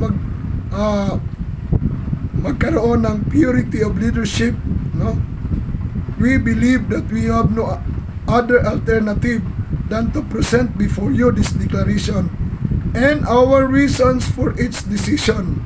We are well aware of the results which may follow, but we believe that the loyal and sincere believers will support our effort to restore the integrity of the faith which was once given to the saints. No? So susuportahan daw sila ng mga sincere souls, mga loyal, will support their effort to restore the integrity of the faith which once given to the saints. We have no bitterness, but in the Spirit of Christ, we forgive those whom we believe are responsible for the present situation. We cannot compromise the principles and constitutions which has molded and protected our movement until today, nor sacrifice our conviction for the sake of peace. So parang gusto nila, hindi lang parang, gusto talaga nang i-improve. Gusto na nila i-restore yung integrity, ang principles na gusto nilang i-improve, to restore the integrity of the faith once delivered to the saints. No? So ito din po yung gustong mangyari ni Nakura. They want radical change in the government and in the government of Moses. Ito yung gusto nilang mangyari, radical change. Ito din yung gusto ng 11 delegates noong 1951. Dahil sa kanilang kagustuhan na mangyari po ito, dinaan po nila by force. By force. Paano ko po nasabi na by force? Ang proof po niyan is itong declaration na to. Dahil ang declaration, hindi po ito proposal, kundi isang resolutions. Ang resolution, kailangan i-implement po yan, ipatupad. Kaya ito po, hindi ito proposal. Yung declaration po nila na 20 points. By force po yun. Noong May 20, yung ultimatum nila kay Carlos Cosel as president, as treasurer, lahat ng pera isurrender na po sa kanila. Lahat ng property, lahat ng equipments, lahat ng protocol documents, lahat sa kanila na ibibigay. Pati pera, remittance galing sa iba't ibang nations, sa kanila na i-remit. Wala ng powers ang president, wala ng power ang vice president, wala na rin power ang secretary, ang treasurer, dahil sila na po ang bagong mga leaders ng iglesia ng ating Panginoon. Dahil gusto nilang i-restore, or ibig sabihin nila, i-improve nila ang administrasyon ng General Conference. Pero yung ginawa nila is a spirit of rebellion. Rebellion po yun. Dahil hindi sila nagpasakop sa kaayusan ng Iglesia. Hindi sila nagpasakop sa Constitution and bylaws ng Iglesia. Wala naman pong apostasy na nangyari sa 1951. Wala po. Kaya nakakatawa po. Minsan nakapanood ako ng live doon po sa Mindoro. Kina-compare nila ang 1951 crisis sa 1914. Nagprotesta daw po ang 11 delegates sa noong 1951. Nagprotesta sila. Kagaya din ng 2% na nagprotesta sa SDA noong 1914. Kagaya. Pinaghambing niya. May parallel. Pero hindi po ma-apply po yun sa history noong 1951 sa 1914. Hindi po magkatugma yun. Bakit po? Kayo din po ang may sabi niyo sa libro nyo na walang apostasy na nangyari sa 1951. So anong rason sila magpuprotesta kung walang apostasy? Sa 1914 po, may naganap na malaking apostasya. Universal apostasy. Bakit po? Niyapakan ang 10 Commandments by allowing all the members to join in the war, to take up war with weapons and join in the war and fight even on the Sabbath days. Yun, pag-yurak yun sa 10 Commandments ng Panginoon. Sa 1951, anong commandments ang niyurakan ng mga leaders? Ng chairman, ng delegate session in delegates meeting. Anong principles of faith na niyurakan ng 25 delegates habang sila nagsesyon? Ano?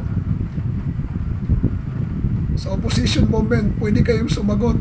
Anong principles of faith na niyurakan ng majority ng mga delegado noong 1951 habang sila'y magkasama na natalo ang 11 delegates? Ano? Sabihin niyo kung anong principles. Principles of marriage. Yung 7th commandment. Yun ang niyapakan ng mga leaders. Bakit po? Sa reform movement po ba? Sa IMS SDARM, sa administrasyon ng General Conference, nilegalize po ba nila na pwede nang mag-adultery? Pwede na po ba mag-adultery noong 1951 ayon sa decision ng majority? Wala naman pong record. Saan sa minutes po na pwede na mag-adultery po ang mga minister? Saan? Saan din po sa minutes na yung nagkasala ng adultery po ay hindi inaksyonan? Saan po sa minutes? Nag-resign na po si Kisner, mga kapatid. And hanggang ngayon, bawal po sa atin ang mag-adultery. Pag mag-adultery po ang isang minister, mapatunayan na nag-adultery, matanggal po siya sa serbisyo. Ang kanyang credential tatanggalin sa kanya, aalisin sa kanya, and never na siyang maibalik sa serbisyo as minister. Never na po. Mayroon pong resolution ng General Conference yan. Anong principles ang binago pala noong 1951? Wala pala. Dahil hanggang ngayon, yung magkasala ng 7th commandment ng minister, na basta mayroon pong proof, mapatunayan, kahit aaminin pa niya, automatic po yan, tanggal ang credential niya. No? Sa inyo po, yung mga minister po na na-involve po sa 7th commandment, natanggal po ba? Sa pagka-ministro, tanong lang po yan. No? O, yan po mga kapatid, wala pong principles of faith na binago noong 1951 habang magkasama pa ang 25 delegates. Wala po. Wala po sa minutes. Kaya walang rason na magprotesta ang 11 delegates. Doon lang po sa case ng pag-i-eleksyon na delay. Sabi nila, ayaw daw po, nag-decide daw po. Sabi ng libro na to, ginawa po ni Mr. Peter Kayuhin. Ito po na libro na to. Nandito po, sabi niya sa kanyang comments, Kusel and Mueller decided that they will not ano yung pagkasabi niya? Lay down their responsibilities. They could not lay down the responsibility. They decided. Kaya ako po'y naghahanap po ng minutes. Saan yan mababasa na minutes? Yung decision po ni Kosel at ni Mueller na ayaw nilang mag-lay down. Meron pa ako nakita na PowerPoint po ng SNARM. Meron ako nakita, present yun sa tandag ng worker nila na si brother, nakalimutan ko na yung pangalan, yung na-assign sa tandag noong 2021. Nagka-sharing kami. Pinakita niya sa kanyang PowerPoint. May picture pa ko niya, nahanapin ko yung picture na yun. Kosel refused to lay down his office. Naka-PowerPoint niya, flinas niya po sa kanyang laptop. Kosel refused to lay down his office. Kaya pagkatapos niya nag-deliver, tinanong ko siya, anong pizza sa minutes ba sa kanilang meeting noong 1951 that Kosel refused to lay down his office? Anong pizza? Ibig sabihin, nakalidaw na ang presidente, ang vice presidente, nakalidaw na ang treasurer, nakalidaw na ang secretary. Yung presidente na lang ang ayaw mag-lay down. Kasi sabi doon sa PowerPoint na pinas po, Kosel refused to lay down his office. Nabasa ko rin po yun sa libro na ginawa po parang si Carlos Sass ang author. Meron pa ako dito online. Now, soft copy as yung sa online po. Na-download ko po yan. Nakalagay din po doon, Kosel refused to lay down his office. Kaya tinanong ko yung worker ng SNARM sa aming sharing after his presentation, sabi ko, Brad, interesado ako doon sa PowerPoint mo na pinas that Kosel refused to lay down his office. Gusto kong makita yung ebidensya, yung record. Anong pizza sa minutes? Sabi niya, hanapin ko na. Sige, antay lang ha, kasi hanapin ko. Ito na. Sige lang, wait mo na. Sabi ng moderator namin, umabot na yata ng 10 minutes. Sa kahintay namin, hindi pa rin siya nakakita. Papakli-pakli siya sa kanyang mga documents. Sabi ko ba daw, may minutes ako sa 1951. Dito mo na lang basahin. Bigay ko sa kanya. Ay, sabi niya, salamat Brad. Pero andito na, sige na, makik. Hanggang nainit na lang yung nag-moderate sa amin. Ay, mag-lecture na lang siguro si Pastor Listor. Sabi nung nag-moderate sa amin. Ay, hindi ka sabi ko, antayin natin. Yung kanya sabi niya, ay, dito na. Nandito na. Sabi ko, minutes ba yan sa 1951? Sabi niya, hindi, nandun ito sa minutes sa 1951. Sabi ko, hindi yan minutes sa 1951. Ang gusto ko makita yung minutes. Hindi, sabi niya, nandun ito sa minutes. Ibig sabihin pa, hindi yan minutes kasi nandoon sa minutes eh. Oh, nandun, tiningnan ko, hindi nga po minutes. Sa salita pa lang niya na nandoon ito sa minutes, ibig sabihin hindi talaga yun minutes. Hanggang sabi ng asawa niya, yung misis niya mismo nagsabi, Dad, di, sabi ng misis niya, di, basahan na lang kung nasa minutes, naamang ka sa minutes. Hindi na lang di mo basahon sa minutes, kung sa, sabi ng misis niya. Ay kung sa aking part yun, nakakahiya po yun. Pero hindi lang po ako sabi ko, sige ba, nasa minutes mo kaya, itong minutes, bigyan ko naman siya ng minutes, ayaw talaga niya, tanggapin yung minutes ko. Alam niyo po mga kapatid, mahirap hanapin yung wala. Mahirap hanapin yung wala. Yung wala po. Kagaya din ng sinasabi ni Mr. Peter Kayohin nung sharing namin. Sabi niya, May 17, nag-expired na ang authority ni Kosel, May 17. Nung inanapan ko siya ng minutes. Saan naka-record sa minutes po, sa 1951, na nag-expired na ang pagka-presidente ni Kosel noong May 17. Na-stressado po ako. Saan po pwedeng pakibasa? Sabi niya, walang mababasa. Excuse me. Ang sagot niya, wala daw pong mababasa. Pero yun ang naintindihan ko. Maniniwala po ba kayo? Walang mababasa pero sinabi niya na-expired na. Pero yun daw ang naintindihan niya. Naintindihan niya yung walang nakasulat. Galing, mga kapatid. Maniniwala po ba kayo sa taong wala namang nabasa, walang nakita, pero yun ang naintindihan niya? Nako, ano kayang klaseng pag-iisip po yun? Meron pa ako isang tanong na hindi niya sinagot. Sabi ko, Sabi mo, May 17 nag-expired na ang position ni kung sino ang authority niya. Sabi nila ni Kulisi, May 7. Sino sa inyo ang nagsasabi ng totoo? Ikaw na May 17 expired na? O sila ni Kulisi na May 7, may 10 days na pagitan? Sabi nila nag-cease na o expired na nung May 7. Sino sa inyo ang nagsasabi ng totoo? Ang sagot niya sa akin, hindi mo na ako mag-comments dyan. Hindi niya sinagot. Wala naman pong record na nag-expired na, mga kapatid. Kaya sana yung mga nanonood po sa kanyang live video, imbestigahan niyo po. Pwede kayong magtanong sa amin, gaano katotoo yung sinabi ni Brad Peter na ito daw ganito. Magtanong po kayo sa amin para matimbang-timbang nyo kung gaano katotoo yung sinasabi niya. Kung hindi nyo alam yung totoo, maniwala kayo sa sinasabi niya na parang totoo, mukhang totoo, pero sa katapusan pala, hindi talaga totoo. Kaya nito, si Moses at si Aaron representahan na tuloy paralel.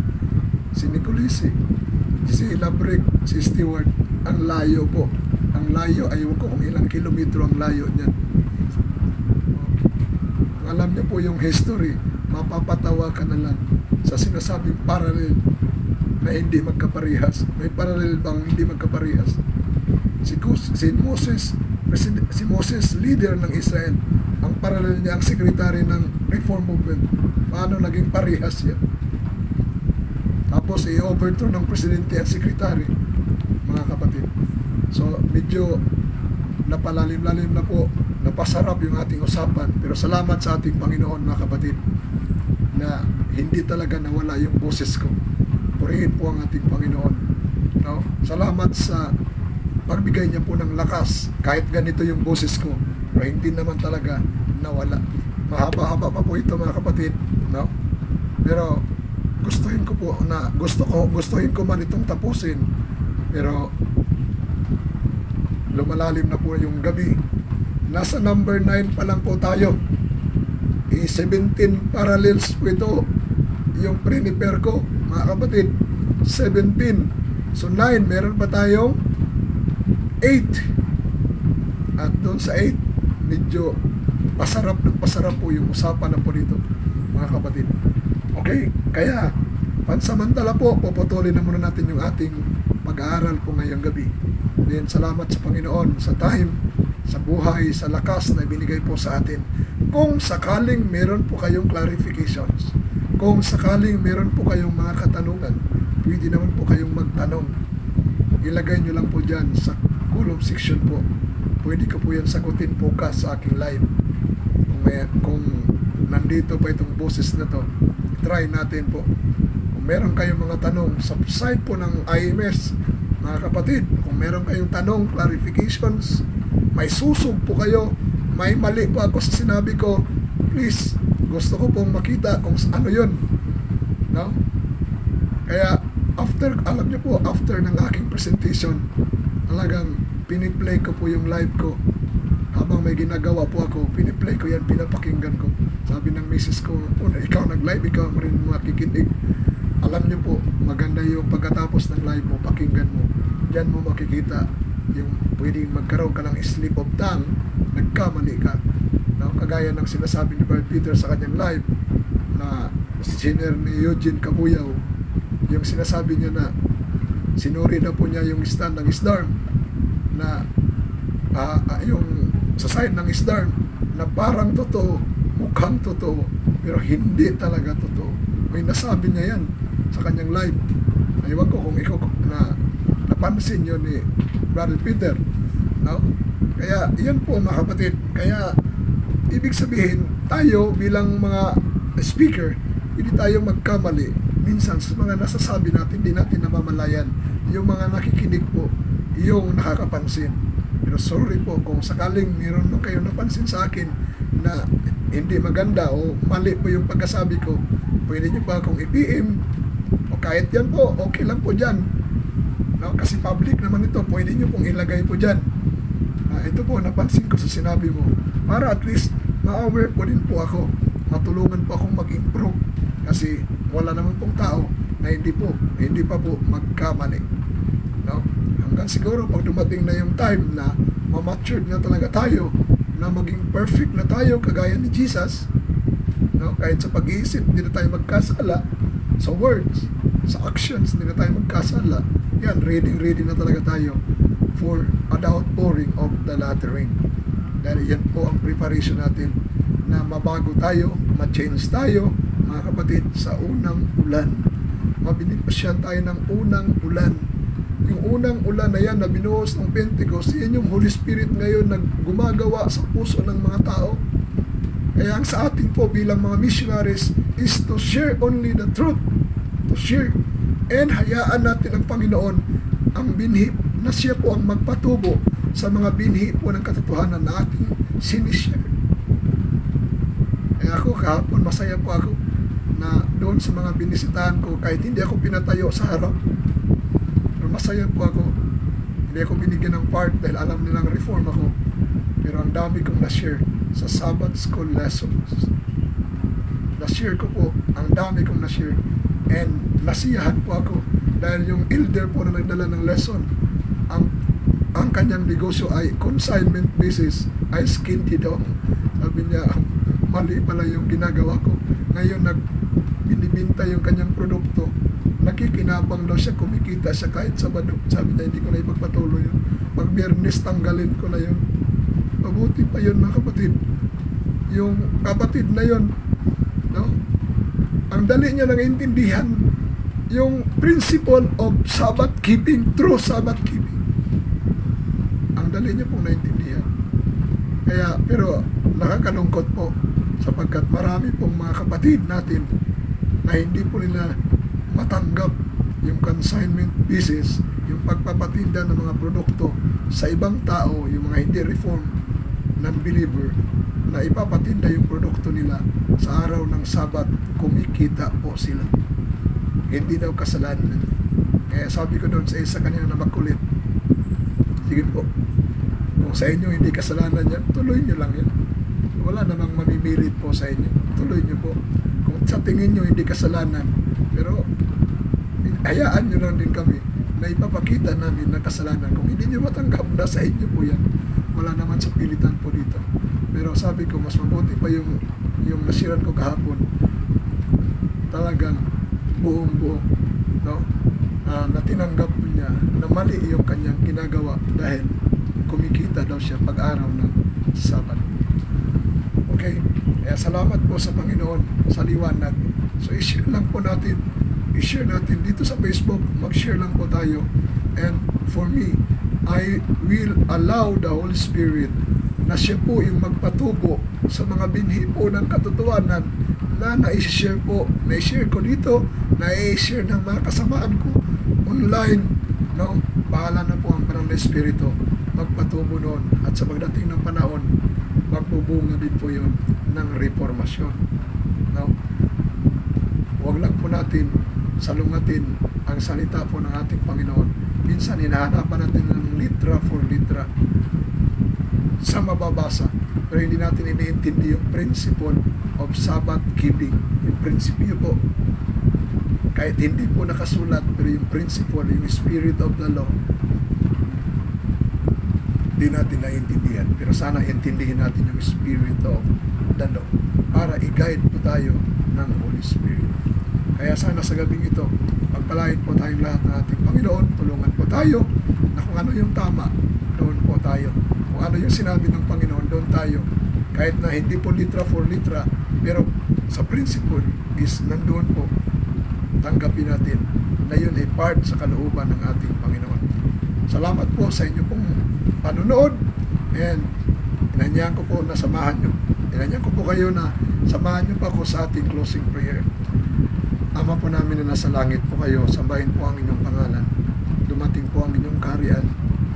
Maganap po ang inyong kalooban dito sa lupa, gaya po ng nasa langit. Nagpapasalamat po ako, Panginoon, sa panahon po ito na ipinagkaloob niyo po sa akin.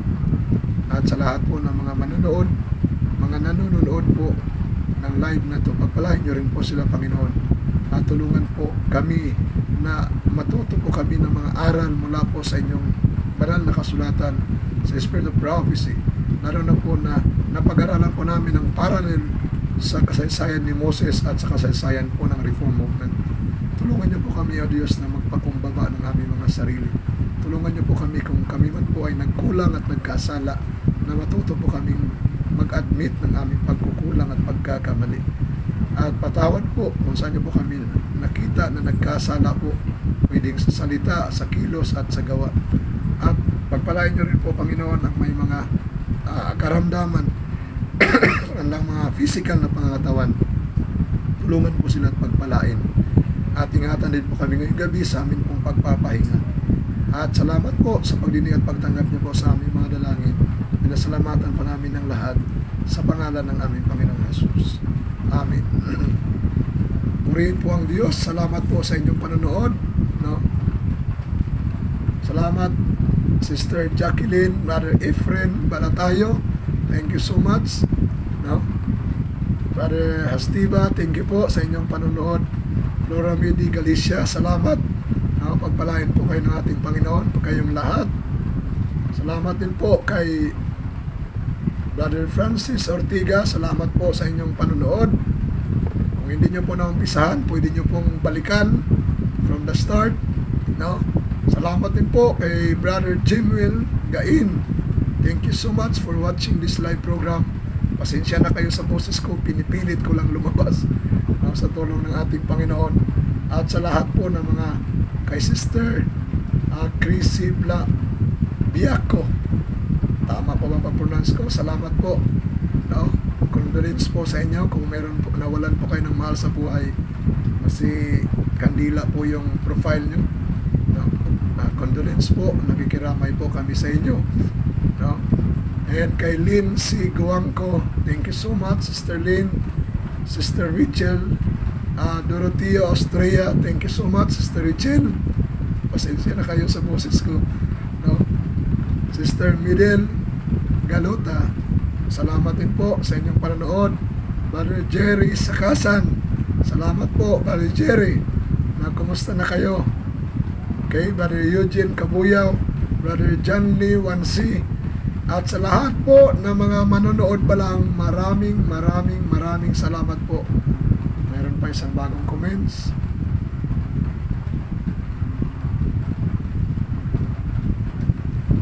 Praise God na nakaraos din. Salamat. Purihin po ang Panginoon. To God be the glory. Sana maliwanagan ang mga kaibigan nating mga tapat na isdarm at gustong matuto. Amen. Salamat, Pastor Astiba. Now, Brother Eugene Kabuyaw, from the start, mag-start na po unta ko kay na og live Pastor Nestor. Maayo kay nakauna ka. Salamat. Pasensya na, Brother Eugene. Bukas 7:30 pa rin ako. Pwede ka mag-live 5:30 to 7:30. Pwede ka. Salamat sa pag-unawa. 17 parallels po ito. Nasa number 9 pa lang ako, kaya meron pang 8. I-share ko pa po yan bukas hanggang matapos po itong. Okay, and maraming salamat po sa lahat na mga manonood pa lang. Pagpalain tayong lahat na ating Panginoon. This is my wish and prayer in the name of Jesus. Amen.